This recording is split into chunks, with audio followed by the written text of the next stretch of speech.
La Consejería de Educación y Cultura ya ha manifestado previamente en esta Junta General que considera el patrimonio cultural industrial una de las señas de identidad fundamentales de nuestra comunidad y uno de los ámbitos de gestión patrimonial sobre los que quiere centrar la actuación a lo largo de la presente legislatura. Estamos de acuerdo con el texto propositivo en cuanto entendemos que esta labor ha de realizarse de manera lógica y estructurada y teniendo en cuenta a todos los actores, tanto institucionales como particulares, que tienen relación con la gestión y promoción del patrimonio industrial asturiano. En lo que no podemos estar de acuerdo es en la creación de un nuevo ente público, cuando desde ya hace varios meses se ha creado un órgano de coordinación de todos los actores del patrimonio industrial.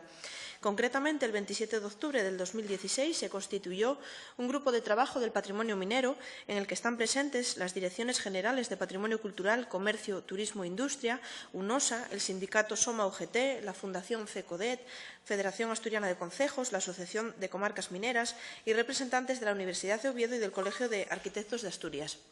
Este grupo de trabajo aspira a convertirse en el foro de referencia a la hora de abordar la coordinación de todos los actores competentes en la gestión del patrimonio minero asturiano. Este grupo está coordinado con la Comisión del Consejo del Patrimonio Cultural de Asturias, dedicada al patrimonio histórico industrial, ya constituida en funcionamiento desde hace varios años. Además, el Gobierno del Principado de Asturias está trabajando desde el 2016 en la articulación de un programa de actuación específico sobre el patrimonio cultural industrial asturiano que se articula en los siguientes ejes de actuación: en el registro y protección jurídica del patrimonio industrial, intervenciones de conservación y restauración y en la divulgación. Por tanto, y atendiendo al tenor literal del texto propositivo, votaremos en contra de la iniciativa, puesto que no vemos necesaria la creación de un nuevo ente público para la gestión del patrimonio industrial por lo expuesto anteriormente. Gracias.